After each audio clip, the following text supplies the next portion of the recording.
Bonjour à tous, je suis Mao Decaux, sage-femme à la maternité René Dubos à l'hôpital de Pontoise dans le Val d'Oise.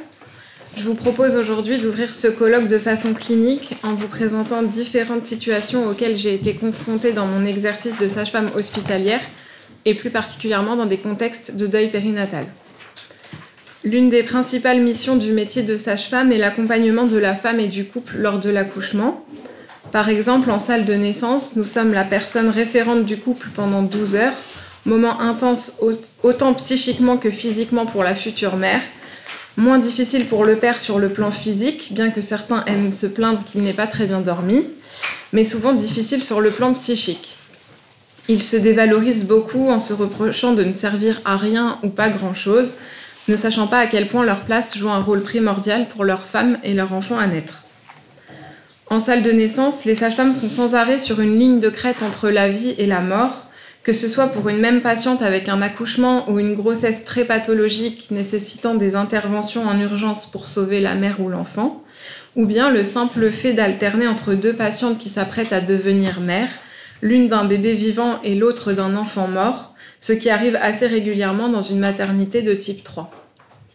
La femme qui accouche éprouve également cette dualité entre la vie et la mort, donner naissance à son enfant, donner la vie, tout en ressentant des douleurs physiques intenses évoquant la mort. Le cas particulier du deuil périnatal réside dans le fait de donner la vie à un enfant qui l'a déjà perdu ou qui ne survivra pas à sa naissance. La première situation clinique qui m'a fait prendre conscience de la portée de ma cure psychanalytique dans mon travail est la suivante. J'ai accompagné Madame N lors de son accouchement très prématuré à 24 semaines d'aménorrhée, soit 5 mois de grossesse environ, d'un bébé décédé in utero dans un contexte de prééclampsie sévère. Cela faisait 5 ans que j'accompagnais des couples dont le bébé était déjà décédé avant sa naissance, et il est vrai que le fait de toucher le corps d'un bébé mort était quelque chose de difficile pour moi depuis mon diplôme. Malgré tout, je ne fuyais pas ces situations-là, mais je devais prendre sur moi de par l'angoisse qu'elles suscitaient. Il s'agissait de ma première prise en charge dans un contexte de deuil périnatal depuis le début de ma psychanalyse. J'accompagne donc ce couple lors du travail et l'accouchement. Madame N semblait très fermée, très absente, et j'interagissais beaucoup plus avec son conjoint qu'avec elle. Ce n'était malheureusement pas le premier bébé que ce couple perdait, Madame N ayant déjà fait plusieurs prééclampsies sévères en tout début de grossesse, aboutissant à une mort fœtale in utero ou une décision d'IMG, interruption médicale de grossesse pour sauvetage maternel. Lorsqu'arrive le moment de l'accouchement, je récupère son bébé et m'occupe de lui avec ma collègue auxiliaire de puériculture. Je réalise les soins et le suivi du postpartum comme à mon habitude. À la garde suivante, mes collègues m'indiquent qu'une boîte de chocolat m'a été adressée. Je la récupère sans prêter attention au nom inscrit dessus, et ce n'est que quelques heures après que je me rends compte qu'il s'agit d'un cadeau offert par Madame N.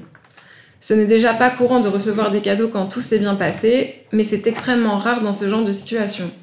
Cela m'intrigue énormément et j'en parle sur le divan.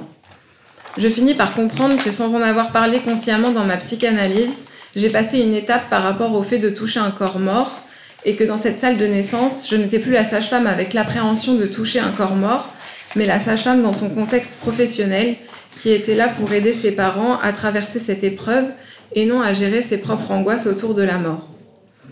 J'ai eu la chance de retrouver ce couple quelques mois après dans le service de grossesse pathologique avec un bébé qui allait bien, malgré diverses pathologies de grossesse, et ce fut un moment très émouvant pour nous trois.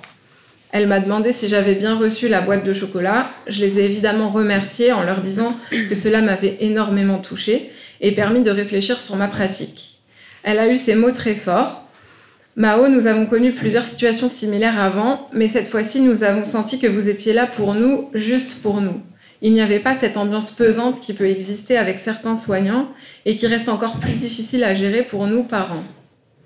Ces mots m'ont évidemment profondément émue et m'ont permis d'amorcer une réflexion sur mes pratiques dans les situations de deuil périnatal que j'accompagnais. J'ai décidé par la suite de ne pas me mettre de barrière dans les accompagnements de parents endeuillés. Je leur explique qu'il n'y a pas de tabou à avoir, qu'ils peuvent poser toutes leurs questions car il n'y a jamais de questions bêtes, qu'ils peuvent nous demander ce qu'ils veulent concernant leur bébé car rien n'est loufoque et que si les moyens matériels nous le permettent, nous le ferons car c'est leur bébé et c'est leur moment avec lui. Ils peuvent aussi changer d'avis au cours du travail et de l'accouchement, notamment concernant le fait de voir le corps de leur bébé ou pas. Et ce n'est pas un problème. Il n'y a pas de réponse définitive dans ce genre de situation. Il me vient à l'esprit différentes situations qui se sont déroulées depuis mon changement de pratique. Un couple qui avait perdu leur petite fille vers 5 mois et demi de grossesse et qui m'ont demandé de les prendre en photo tous les 3 avec l'appareil photo familial, ce que j'aurais trouvé sûrement choquant avant et qui a finalement été un vrai moment d'émotion. Il y a eu aussi cette patiente qui avait demandé une IMG suite à une pathologie fœtale et avec qui un vrai feeling s'était créé au cours de cette journée. Je me souviens qu'au moment de la réinstallation après l'accouchement, nous étions en train de rire et la relève d'équipe qui arrivait à ce moment-là dans la salle nous avait regardé d'un air dubitatif. J'ai décidé de ne plus forcément mettre une chape de plomb lorsque je m'occupe de ces patients et de m'adapter à leur état d'esprit. Évidemment, un des grands changements dans ma pratique a été aussi d'apprendre à me taire.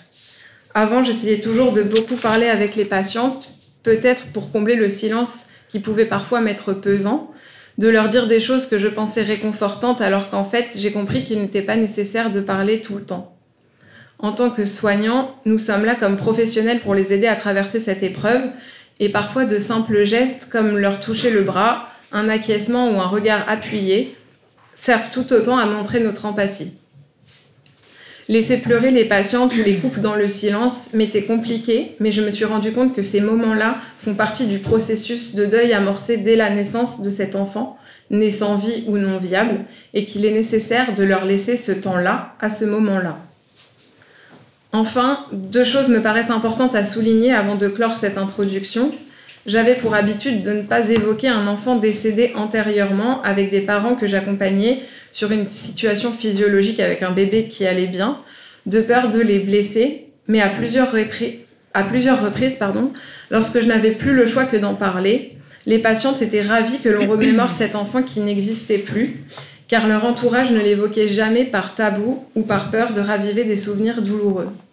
Au contraire, selon ces patientes, cet enfant avait existé et faisait partie de leur vie, et il était important pour elles de les nommer et d'en parler. Aussi, lorsque j'accompagne des parents de prématurés, je leur répète toujours que le parcours d'un grand prématuré est comparable à celui des montagnes russes. Il y aura des jours avec et des jours sans. Il ne faut pas oublier dans les jours sans tous les progrès que leur bébé a fait depuis sa naissance et qu'il a le droit de ne pas être tous les jours dans sa meilleure forme, qu'après les jours sans viennent les jours avec. Ces parents m'émeuvent dans leur capacité de résilience et de garder le cap dans la grande aventure qu'est la vie, même si celle de leur bébé n'a pas démarré de la façon la plus paisible qu'il soit. Pour conclure, ces différentes situations autour du deuil périnatal montrent à quel point le métier de sage-femme n'est pas toujours rose, mais il est vrai que dans la majorité des situations où tout se passe bien, je mesure à chaque instant la magie du moment partagé avec tous ces couples que j'ai la chance d'accompagner. Je nous souhaite à tous une belle journée de colloque. Merci pour votre écoute.